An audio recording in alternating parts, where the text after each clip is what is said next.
विकार से रहित है आत्मा, जरा से रहित। देवताओं को भी अजर बोलते हैं, अर्थात देवता जरा से रहित होते हैं, है क्या नहीं? लेकिन मृत्यु से युक्त होते हैं।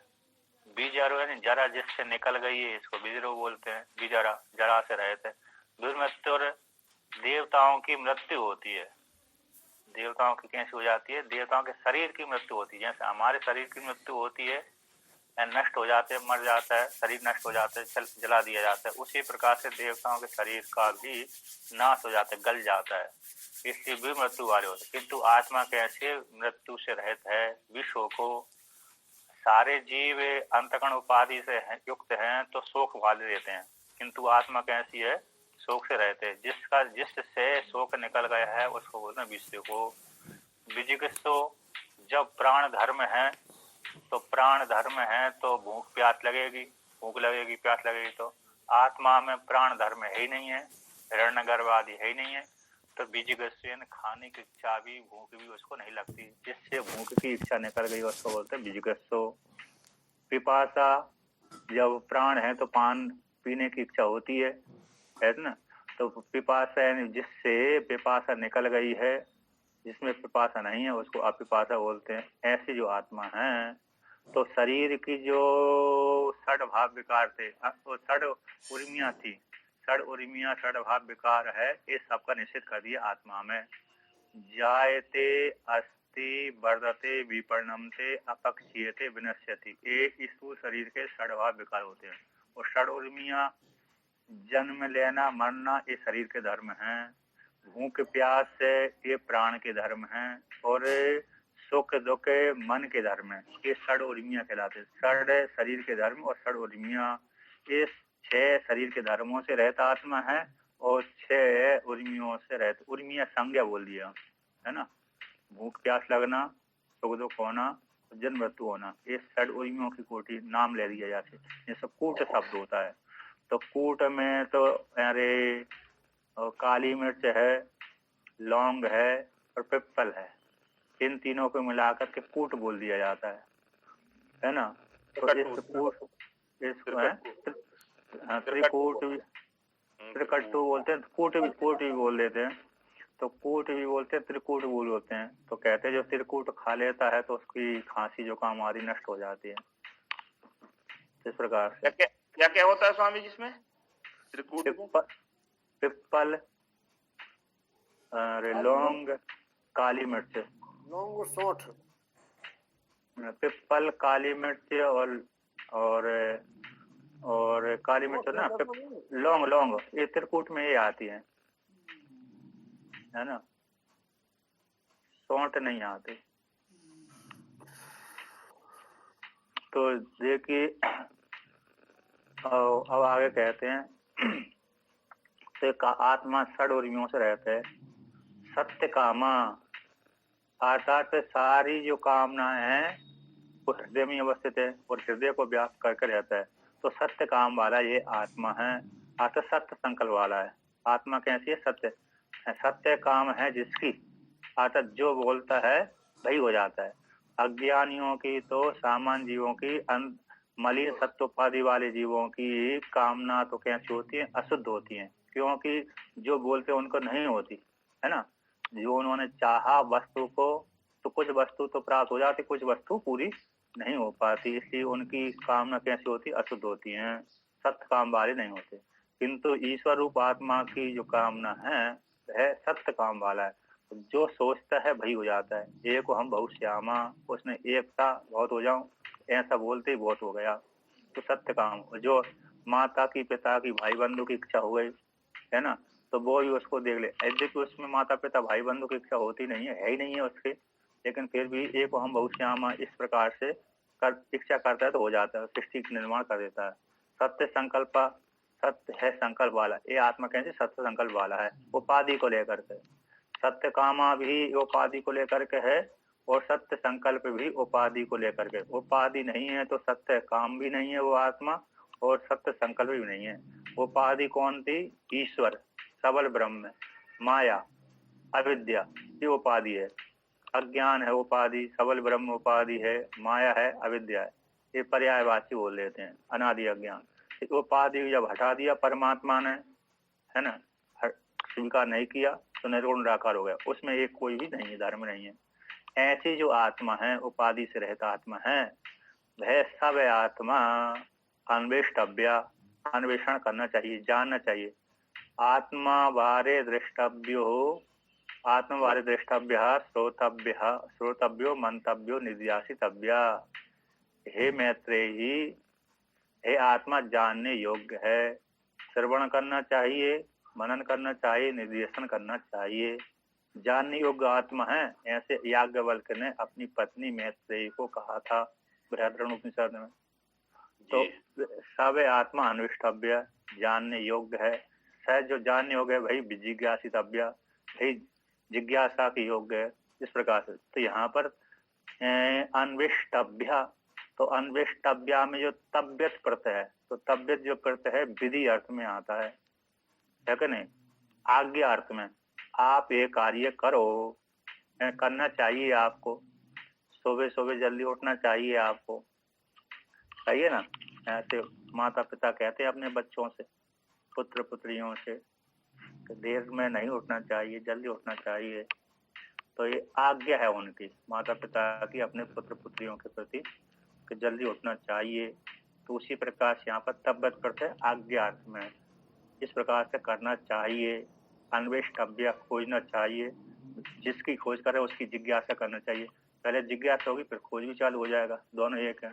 तो ऐसी जो कोई भी इस प्रकार से आत्मा को अन्वेषण करने की इच्छा करता है, जानने की इच्छा करता है, अन्वेषण खोजने की इच्छा, जानने की इच्छा, उसी को विजिज्ञ से ज्ञा, अब वो धातु है, जानने की इच्छा करता है, तो इस प्राप्त करने की इच्छा। ऐसी जो आत्मा जिज्ञासितव्य, अन्वेषण करने के योग्य है।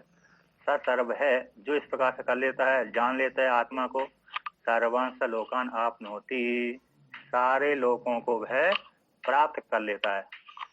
सारे लोगों को क्या प्राप्त कर लेता, व्यापक हो ही गया, है ना। घट रूप उपाधि को छोड़ते ही वो घट रूप उपाधि वाला आकाश था, वो महाकाश में लीन हो गया। पहले से ही महाकाश में था, अभी महाकाश में लीन हो गया। अब उसको कहीं दूसरे देश में जाने की आवश्यकता नहीं रहती, तो सभी को व्याप्त कर लेता है। उसी प्रकार से परिच्छिन्न उपाधि को जिसने त्याग कर दिया, वो साधक रूप विद्वान आत्मवेत्ता सारे लोगों को व्याप्त कर लेता है, सभी जगह पहुंच जाता है वो।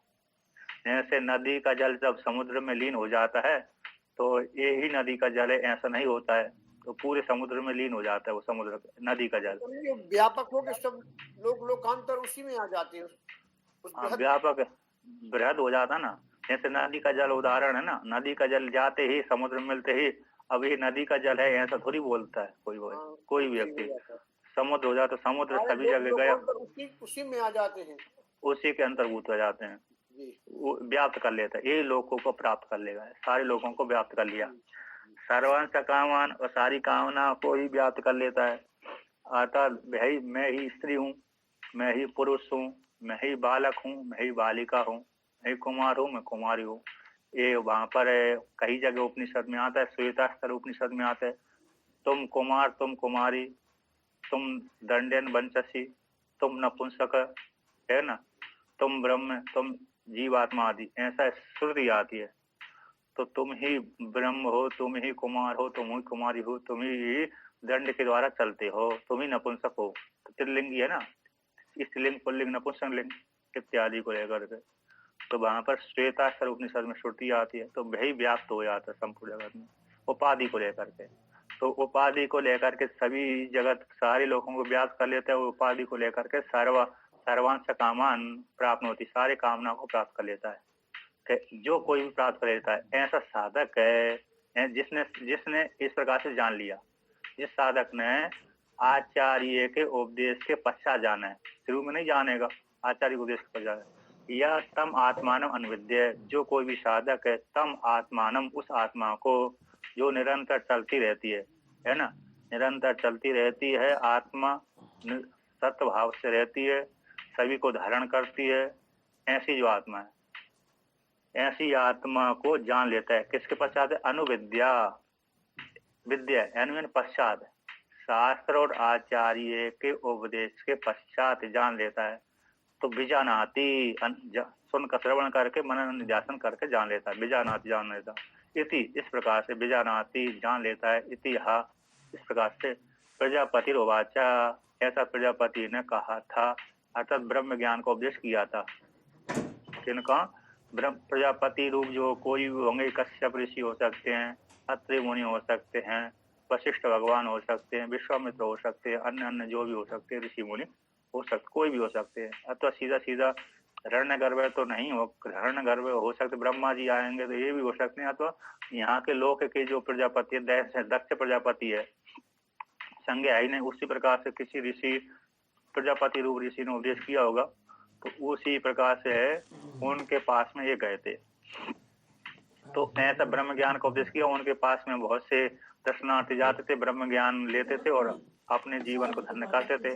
और कोई दूसरा उनसे पूछता था तो उनको बतला देते थे, तो परंपरा भी चलती रहती थी। उसी प्रकार से इस ब्रह्म ज्ञान को देवताओं के मध्य सारे देवताओं ने सुन लिया परंपरा के द्वारा, और राक्षसों ने भी इस परंपरा को सुन लिया।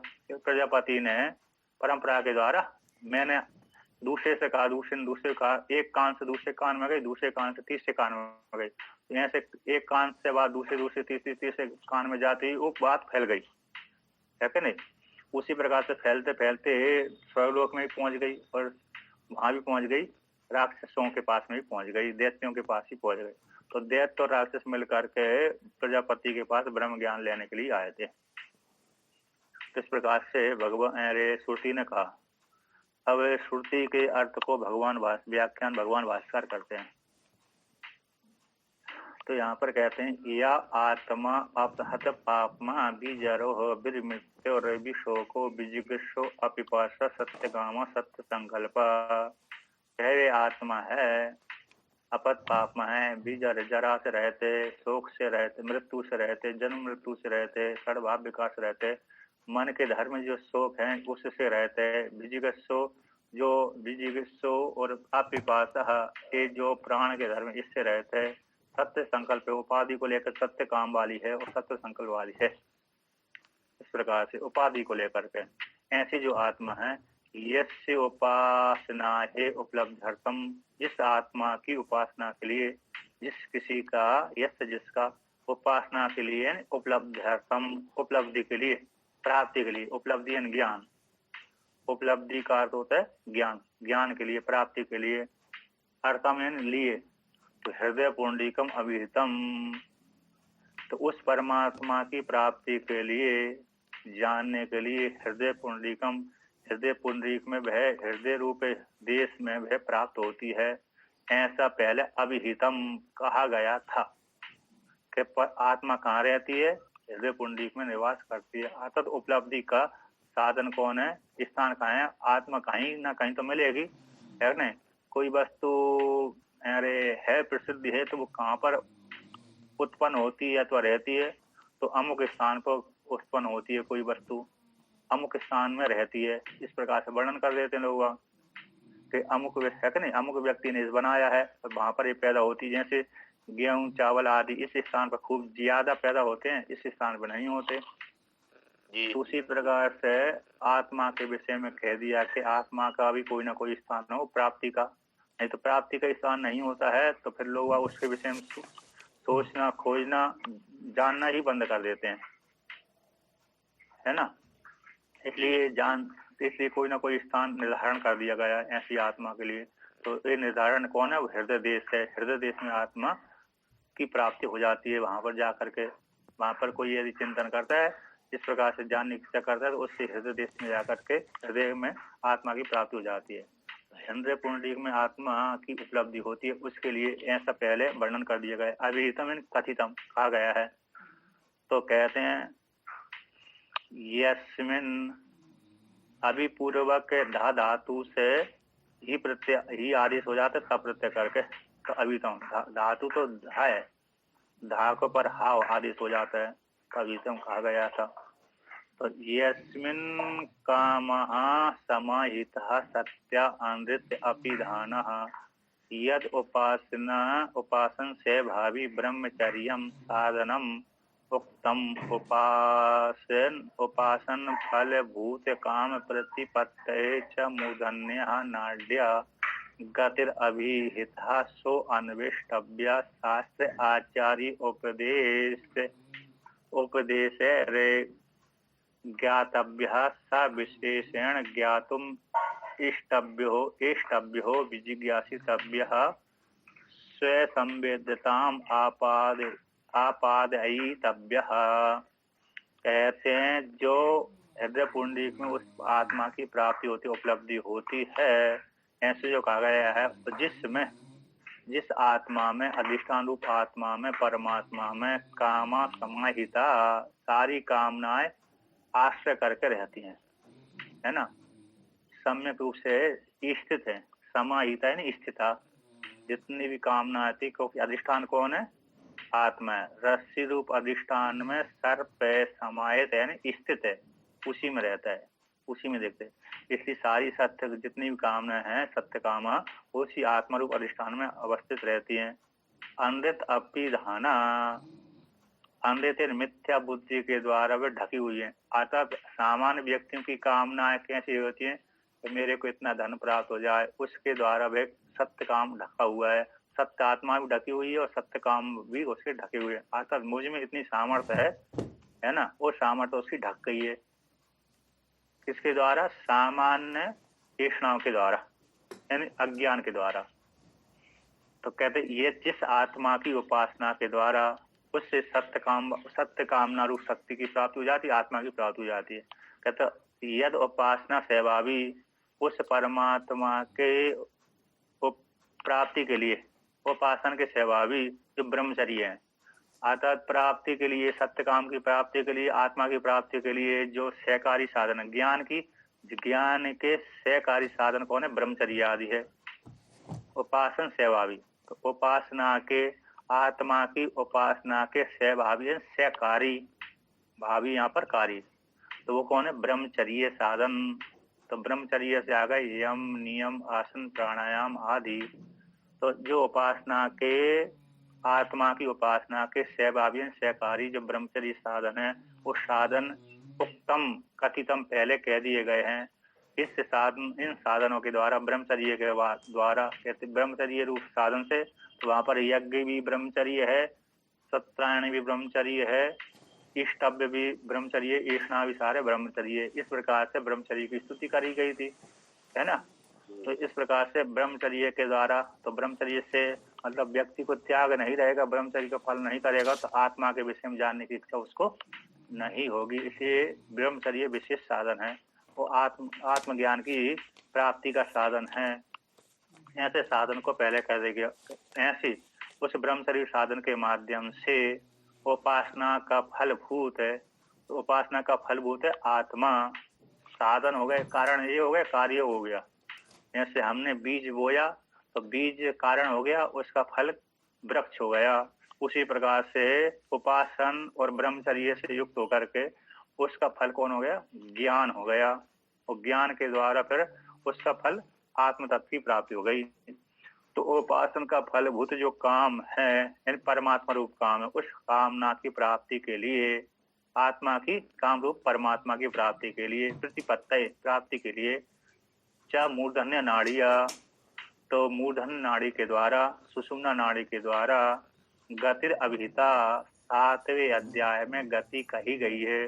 ऐसी जो गति कही थी, तो जिस मूर्धन्य नाड़ी के द्वारा उसे आत्म तत्व ब्रह्मचर्य के साधन से युक्त होकर ज्ञान उपासना के द्वारा, ज्ञान के माध्यम से जो आत्मा प्राप्त की जाती है ना, काम की प्रतिपत्ति के लिए, परमात्मा की प्रतिपत्ति के लिए, जिससे आत्मा की प्राप्ति की गई, ऐसी मूर्धन नाड़ी के द्वारा गति कही गई। अर्थात मूर्धन नाड़ी के माध्यम से गमन करता है तो उसे ब्रह्मलोक फल की प्राप्ति हो जाती है उसकी। ऐसी जो गति कही गई थी, सा अन्वेष्टव्य, जिसकी प्राप्ति के लिए गति कही गई, वह आत्मा अन्वेष्टव्य, अन्वेषण करने के योग्य है। ठीक है ना। अर्थात कैसे अन्वेषण करने के योग्य है? शास्त्र आचार्य उपदेश है।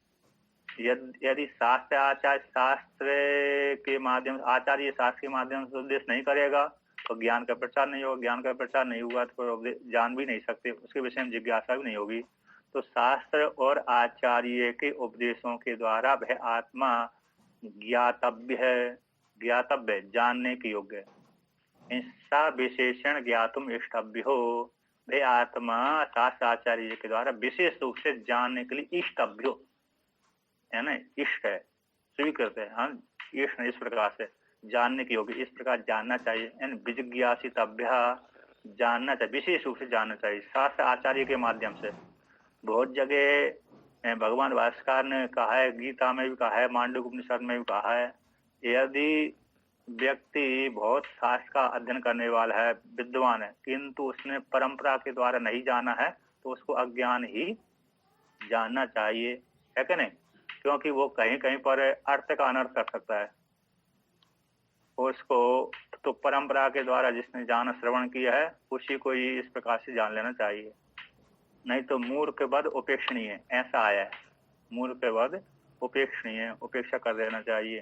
क्योंकि बहुत से लोगों की बुद्धि बड़ी तीव्र होती है, तो कभी कभी बिना परंपरा के यदि पढ़ तो लेते हैं, समझ जाते हैं, कभी कभी उल्टा हो जाता है, तो उल्टा हो जाता है तो वहां पर गड़बड़ हो जाता है। बहुत जगह उल्टा नहीं होता है, बहुत जगह तो ठीक ही होता है अधिकतर, किंतु कहीं कहीं पर उल्टा भी हो जाता है, तो वहां पर ऐसा आया है, तो उपेक्षा कर देना चाहिए। तो शास्त्र आचार्य जी के द्वारा विशेष रूप से जानने योग्य आत्मा, जैसे कि अपने ओशो के कोई गुरु नहीं थे, ओशो हाँ। रजनीश, ऐसी तरह से जो है बौद्ध हैं, बुद्ध भगवान है, महावीर मतलब बुद्ध हैं, तो बुद्ध के कोई गुरु थोड़ी थे, उन्होंने गुरु थोड़ी बनाया, ऐसे ही बस ज्ञान प्राप्त हुआ, वैसे ही गुरु नहीं है, गुरु का माना कहीं आते नहीं इसलिए है। तो सर वो रजनीश भी भटक गए और बुद्ध भी शून्य पे आके अटक गए। नहीं, बुद्ध भगवान तो अरे ज्ञानी थे, लेकिन उन्होंने शास्त्र का आलम्बन लिया था। बुद्ध भगवान ने ऐसा नहीं, उन्होंने अरे जितनी भी साधना करी शास्त्र को ले नहीं, गुरु कहाँ है? गुरु तो कहीं वर्णन बताओ। उनके गुरु भी बहुत थे, ऐसा नहीं है गुरु न हो, उनके गुरु है ना, कोई नहीं है, मतलब जब तक आप एक को ना मानेंगे, ठीक है, बहुत के लिए ऐसा उन्होंने साधना करी थी ना, तो साधना करते करते बहुत विद्वानों से ही उन्होंने मार्ग पूछा था, उसको उसमें शांति नहीं पड़ी, नहीं मिली, तो और आगे के विद्वानों से जब लास्ट में जाकर के वो आलम्बन उन्होंने साथ का लिया था, लेकिन बाद में उन्होंने जो ज्ञान का उपदेश किया है उससे जो ज्ञान का उपदेश किया था, उस ज्ञान का उपदेश को उनके शिष्यों ने उल्टा समझा था। नहीं ये तो सगत पढ़ने में तो कहीं नहीं आता, चलिए नहीं, यहाँ पर ब्रह्म सूत्र में जब खुला हुआ है, आवाज आ रही थी, ब्रह्म सूत्र जो आता है ना, ब्रह्म सूत्र में इस प्रकार की पंक्ति आती है, यदि आप अपने गुरु को अरे विद्वान मानते हैं तो कोई बात नहीं है, किंतु हम तो शास्त्र के द्वारा ही इस प्रकार से, यदि शास्त्र के विरुद्ध उनका उपदेश है तो अमान्य है, ऐसा वहां पर वर्णन आ जाता है ब्रह्म सूत्र में जब साक्षात होता है। बौद्ध जो है तो कहाँ मानते, वेदों को ही नहीं मानते हैं, तो सबसे वेदों को नहीं मानते, लेकिन मतलब उनके जो अनुयायी हुए ना, बुद्ध के जो अनुयायी, वो बुद्ध के अनुयायी चार शिष्य 4 मत हुए, सौत्रांतिक, व्यवहारिक, माध्यमिक, योगाचार्य, इस प्रकार से। हाँ, तो उनके उपदेश को उन्होंने समझा तो नहीं समझा, दोनों प्रकार से, लेकिन विपरीत हो गया वहां पर, है क्या नहीं? तो वेद के विरुद्ध चल गए, तो इसलिए वेद के विरुद्ध चलने, उनके अनुयायी होने से बौद्ध ही सीधे बुद्ध आते हैं, इस प्रकार से। तो मतलब ये है, हाँ ये है कि शास्त्र के विरुद्ध